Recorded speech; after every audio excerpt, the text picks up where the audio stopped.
Ay, diyan ka nag-work? Po, nandito po ako Ilan nag-work. taon ka? Po, Ilan taon ka? 48 na po ako. Magpo-48 na po ako ngayong August po. Walang asawa ka? Wala po. Balo po. Tagal lang patay yung asawa ko. Nakapokus na lang po sa anak ko. Kayo po. Kayo po, sir. Natatawa si Sir. Wala. Mahirap magtanong. Wala. Bakit po mahirap magtanong? Magtanong lang. Pwede naman po magtanong. Pero ilan Kayo anak po, mo? kuya. 5 po ang anak ko. Medyo malalaki na. Iniwan ako ng asawa ko. Nung wala na. Iniwan ka? Napakawalang kwenta naman yung asawa mo, iniwan ka. Kaya nga, nung wala akong pera, iniwan na. Pero nung Yun lang. yun lang. Pero may isang anak. May isang anak ka. So, ano pong trabaho mo, sir?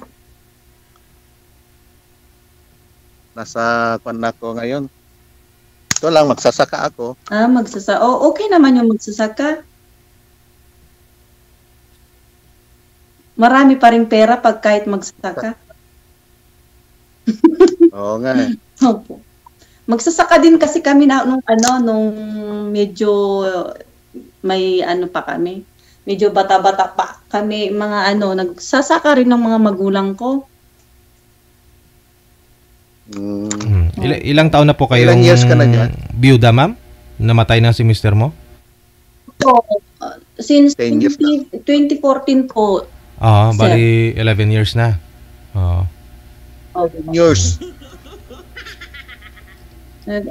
Nag-focus na lang po ako sa anak ko. Ibang bansa po ako nung 2015 po eh. Nasa Hong Kong po na unang na-assign po. Nung namatay isang taon, nag-abroad ka na? Opo. Abroad na po. Nung buhay pa yung asawa ko, sir, nag-abroad na ako. Umuwi lang ako Pilipinas nung namatay siya. Tapos bumalik ako ulit. Tawang-tawa si sir. Tanong ka lang, sir.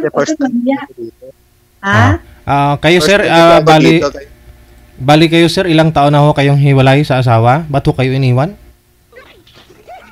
Ay, bata pa lang anak ko, 6 months, iniwan na kami. 6 months pa lang yung anak ninyo? Oo, iniwan na kami. Hello? May mabigat na rason siguro. Wala na siyang pera sa DJ, kaya iniwan siya.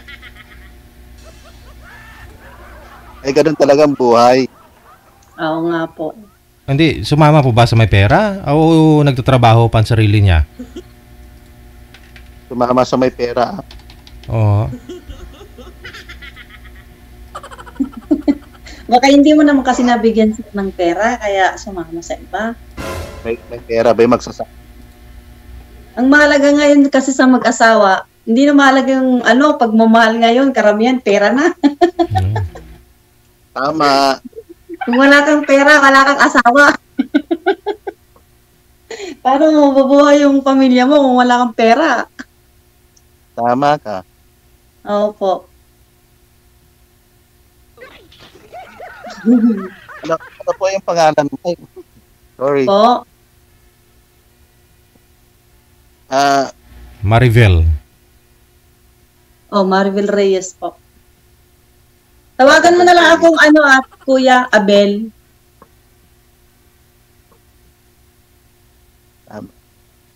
Opo. Ikaw po, ang pangalan mo, sir? Nandyan, alam ni sir na yan. Ayaw ko kasi magsalita ng pangalan ko. Matatanungin ko kay DJ. Hindi ko na pwedeng tanungin ko kay DJ Jill yung pangalan mo. Darwin. Hindi, ayaw ko na. Darwin. Mainit dito kasi. Kaya nasa labas ako. Kaya pala mainit. Kamusta dyan sa Riyadh? Ganun pa rin po. Hindi naman po umaalis yung Riyadh. Nandito pa rin.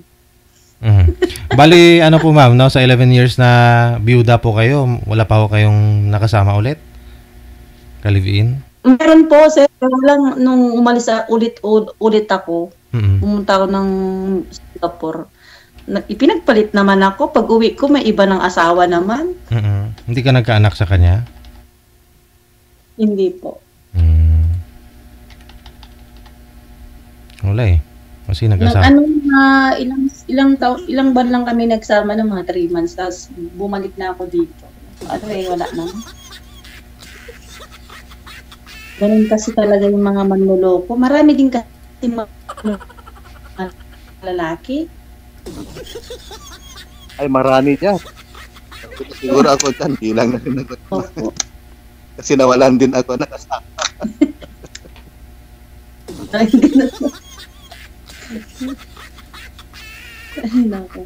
Tanong pa ako kayo ma'am para makilala niyo po ito si Sir Darwin. Kailan ka uuwi? Po? Kailan ka uuwi? Hindi ko po pa rin alam, sir. Kuya, kasi pinag-i-extend ako ng amo ko. Tapos na ako ngayong October sana, pinag-i-extend ako ng amo ko. Mabait din naman kasi ang mga amo ko. Hindi naman sila yung parang mga salbahe. Yung mga ibang amo dito sa Saudi, salbahe. Ano po ba?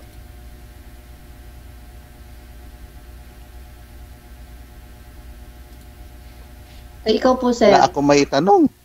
Nauunahan ng ban ko. Wala kang may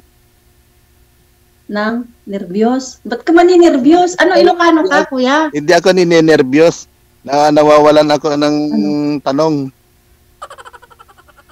Kasi binasa ko yung rules. Wala ako may tanong talaga. Ikaw po yung magtanong ma'am para makilala ko ninyo si Sir. Against the light po kayo ma'am, madilim po kayo. Yung ilaw yata nasa likod. Opo. Yung ilaw ko nasa likod. Ganito na lang po ako. Bagong gising? Bagong gising lang po ako. Wala kasi si DJ nasa bakasyon po. Lamig tayo. Malamig po dito, may aircon eh.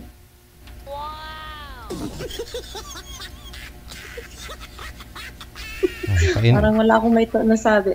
Painitin nyo na sir, nilalamig daw. Taga-saan ka kuya taga-saan ka kuya? Sa Cagayan ba? Yes po, ma'am. Di Ilocano ka?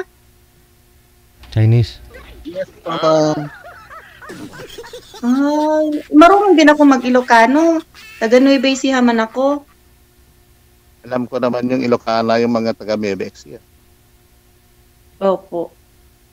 Pero hindi na po ako nauwi sa Nueva Ecija. Umuwi lang ako pag may reunion, may kasalan, ganun. Kasi nasa Maynila na ako kasi, sa Quezon City. Kaya pala, Tagalog ka na.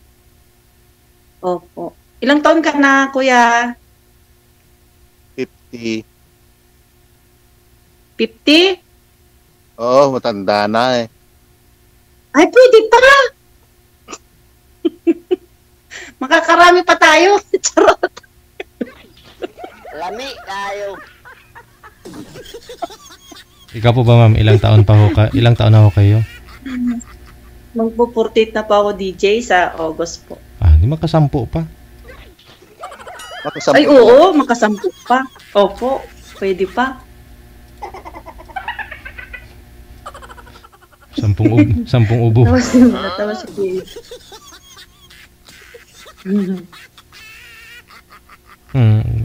Maganda ba dyan, kuya? Sa Cagayan? Pwedeng pumunta dyan? Batikusin niyo po muna si Sir. Anong nangyari? Ganon. Saan po yung asawa na kilala?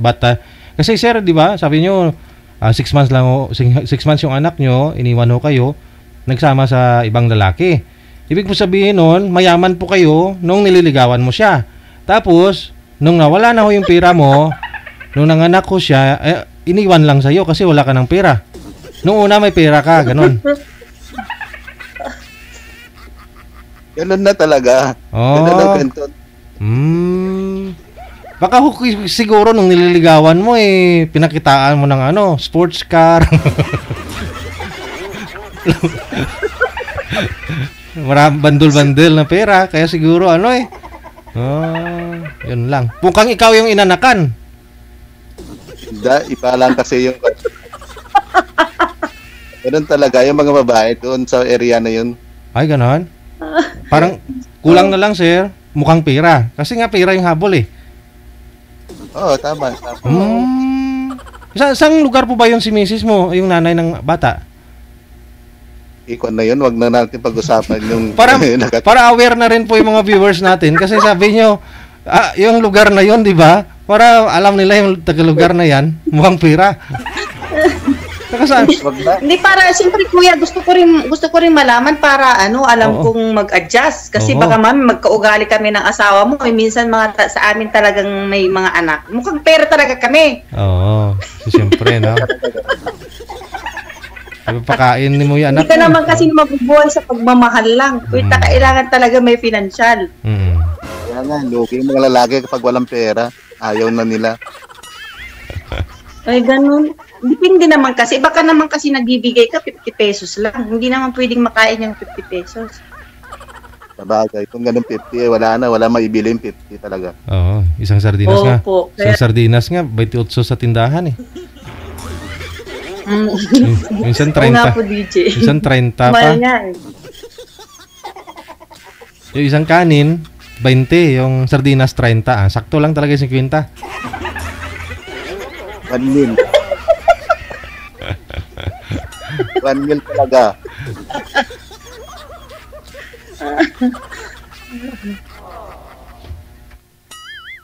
Ilang taon na po ngayon yung anak nyo, sir? Yung nag-iisa mong anak, ilang taon na po ngayon? Ay, matanda na. Binata, lalaki? May ikon na siya. May trabaho na, may pamilya na rin. Ay, good, no? Very good. Very good yun. Very good.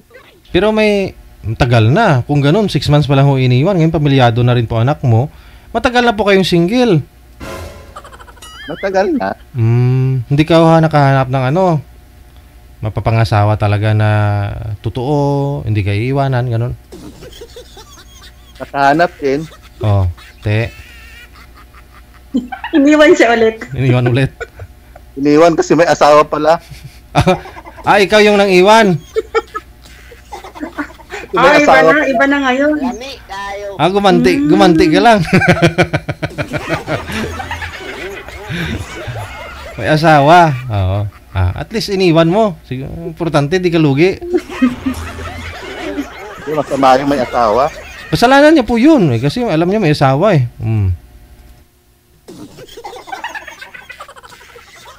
Bakit kuya hindi mo kasi nalaman nung dapat bago ka nakisama, inalam mo muna kung may asawa. Kita, baka may asawa ka rin . Baka hindi naman.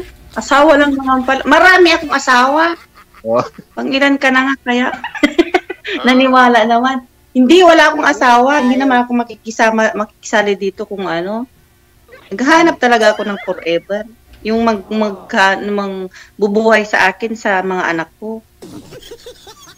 Marami pa naman akong anak. Ilang taon na po ba yung bunso mo, ma'am? Yung pang-5? 16 na po, DJ. 16. Ilan pa yung nag-aaral sa mga anak niyo, yung 5?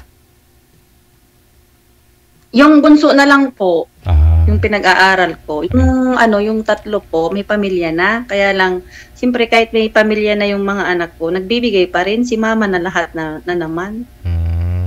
Pag walang gatas, si mama. Pag walang diaper, si mama. Aragoy. Kaya naghanap ako ng katuwang. Ewan ko kay sir kung magkakapagtyaga. Ano po yung contact niyo para mamaya baka time ng trabaho na. Contact po ito sa imo. Ito na po yun. Tuloy-tuloy po yan dito, sir. Connected na rin kayo dito.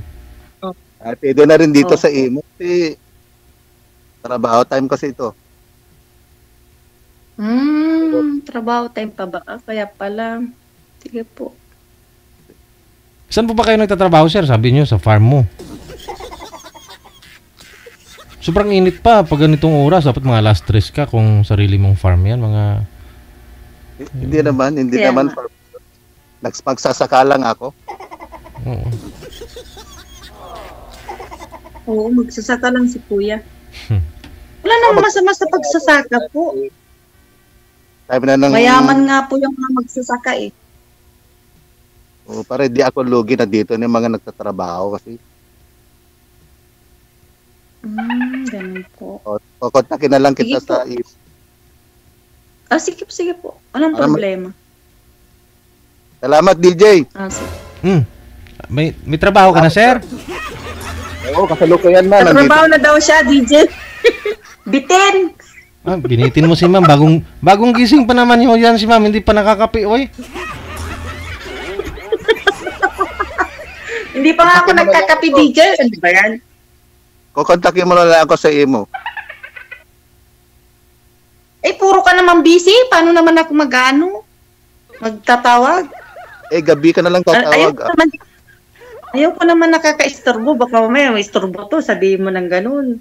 Hindi, gabi ka na lang tumawag. Wala naman pwede istorbo. Ba't ako tatawag? Dapat ikaw ang tumawag sa akin. Ay, ganun ba pa? Opo. Okay, ako tatawag.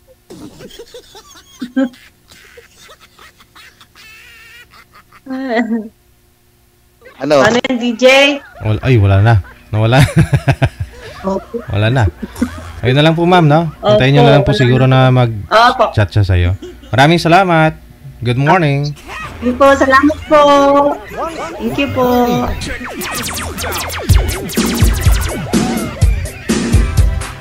Yung bagong gising ka, tapos may maliligaw ka kaagad.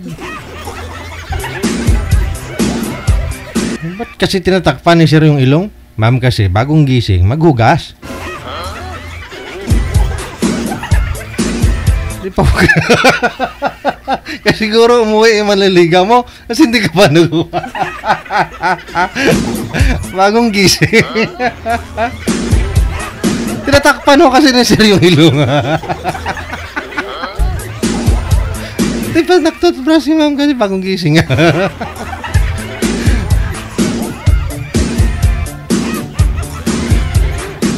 Ay, ambot.